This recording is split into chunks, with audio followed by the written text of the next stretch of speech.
Hey y'all, this part one of my audiobook, and it's Never Mind What It Looks Like. The Lies We Live, the Lies We Tell. Now, we're going to go back to 1995. Well, I seen my cousin Lorenzo at a football game, and he had this dorky looking boy with him. For better purpose, his name was Craig. And he couldn't look at me. He just kept looking down at his feet. And I'm like, cuz, what's up with him?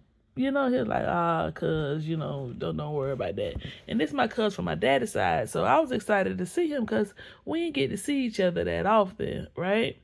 So, boom, seen him at the football game, Craig. Keep Craig in mind, right?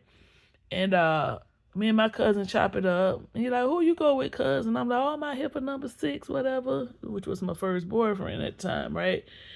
And we all know your fucking first boyfriend, he is T. But boy, when I go back and I look at that shit now. But anyway, saying that to say this, you couldn't tell me nothing about my first boyfriend.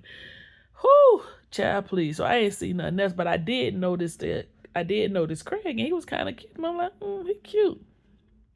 This goes to show you the universe, right? So we leave the game. Everybody go to McDonald's. It's whatever. Fast forward to 2000. We all at college, Tallahassee. And there go Craig. But Craig got a girlfriend. And Craig was crazy about his girlfriend. And I had just broke up with my boyfriend. I'm like, darn. I think he cute, but he was lame, right? He ain't had no monies, but nobody ain't got no money at college. And back then, you went to college, it wasn't a big thing to have a bunch of shit. Your parents sent you with an essentials. Need not remind you, I left and went to college by myself, didn't tell nobody, and nobody ain't even know the fuck where I was. I could have been in Ted Bundy's freezer. Nobody would have never known. It took 3 months for anybody in my family to even notice that I was gone. See, back then, it wasn't hurtful. But now, thinking about it, I'm like, God damn, these motherfuckers really didn't care about me.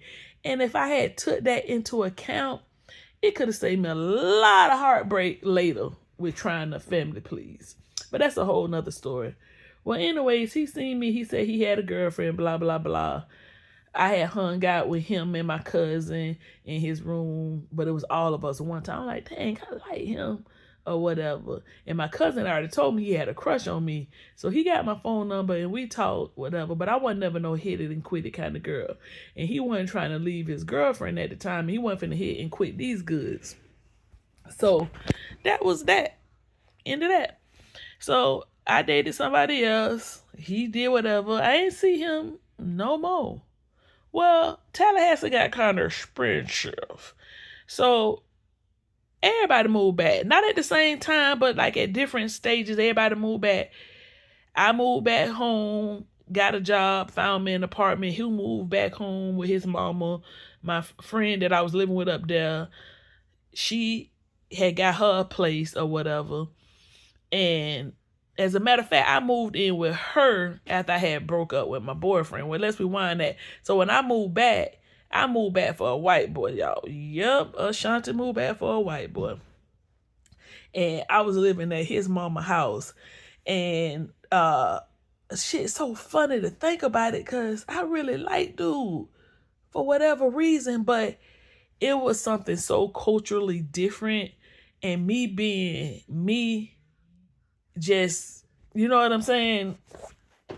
I wasn't going to never stop being who I was, and he wasn't going to never stop being who he is. And one day I was waiting tables, and a customer told me, he had came into the restaurant, and the customer told me, the thing about dating a white guy that acts like that, he can turn into a white collar, blue collar white guy anytime he wants.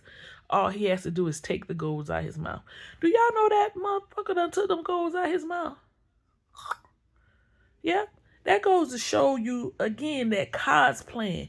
They can pretend to be black. They can pretend to love black people, date black women. Man, they be loving that black puss is what it is. They be loving that black puss, not that black woman or not the black people. My brother was his best friend in the whole wide world for that world. My brother passed away. Man, him and my brother got them gold teeth together. My brother in the ground, he got his gold teeth out of his mouth and he got him a blue collar job. And he just a white man now. They don't know that he used to date black women. They can't tell he just look and he a felon and got a good ass job. See, that's the difference. When black people make mistakes and put ink over their body and make changes in their body, that's who they is now. A white person can do that. All he had to do was take his gold teeth out his mouth, start to talk how his mom taught him to talk. And they was ready to reform him. So what, he had spent years in prison. Now he got a good job that a black man with no felons and no career couldn't get today. But anyways, that's neither here nor there. He a cool person. He ain't never did nothing to me. That's just to go to show you the difference and how y'all say racism don't exist and some people just ain't racism. All that shit is deep down in them people, man. And in some way, shape, form, or fashion, when you use your white privilege to get ahead of somebody else, you got racism in you. And I ain't know him to date none but white girls. But black girls. But I'm going to find out if that nigga, if that white boy is with a white girl or a black girl now. Because he had his kids from a black girl. But I think he got sick of that and crossed back sides. I'm going to find that. I'm going to find that out. But anyways, we all moved back. And then we go to MCC. Because once you get out, you can't start right back at university now. So we all went to MCC. Guess who was in my damn class? Craig. I said, I'm going to get that nigga this time. So, I ain't going to chase him, but I'm going to get him. I'm going to make sure he know this is me. Because I already knew he had a crush on me. And, you know, I was saying I was cute and shit. You know what I'm saying? So, we was all in Black African American studies together. We had a study group. My homegirl that I live with up in Tallahassee, we were supposed to have a study group at everybody's house. You know, you have 4 groups and 4 study dates. And we were supposed to have it at somebody's house different every time. So, of course, they volunteered me for the first time because I could cook. You sure what I'm saying? Because I know how to cook. So, we had it at my house. I remember I cooked some chicken fettuccine Alfredo with broccoli and crescent rolls. Yep. We in the 2003, right? So he flirting. He trying to flirt or whatever. And now that I know that it was hating because she didn't want me to be with nobody, he came over there and sat next to me on my little swivel couch. I remember them couches that did like that. You know them old school, we thought them shits was fly as hell. It didn't come with a twin seat. It just came with that cool couch. So I was like, so I was sitting over there eating and he over there. And then here go my girl who I used to be roommates with. Shanti, he got a baby. I said, ooh, what? Baby? Oh, no. I'm 23. I ain't ready for no babies. I want my baby, you know, to be his first baby. You know, all that stupid fantasy dream shit you have in your head when you're young. So he like, man, Shane, be quiet. We ain't even. So he come back over here like, man, possibly. I don't know, because it was a few of us that had hit. So I don't know if the baby mine. And Shane like, child, Shanti, show Shanti that picture. Shanti will be able to tell. This was before you just popped up your cell phone. You know what I'm saying? He had to go get a physical picture from home. So the next time I seen him, he showed me a picture. I said, oh boy, that's your baby. Like that. So I left it alone. I didn't want to talk no more.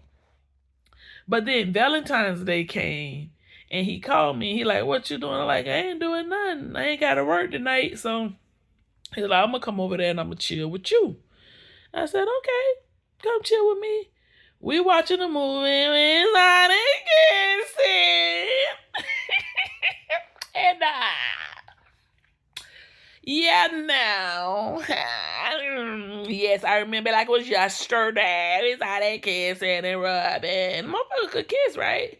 It's amazing because he was so dorky. He was so fucking geeky. He was geeky like Roger on Sister Sister. That fucking geeky. Right? But that bitch took the motherfucking clothes on that motherfucker. A grown damn man. Wasn't nothing corny or geeky about it. So we get in the mood and we doing our thing. Well, he doing his thing because I'm shocked. And you got to think, at this time, I did not know women were supposed to orgasm.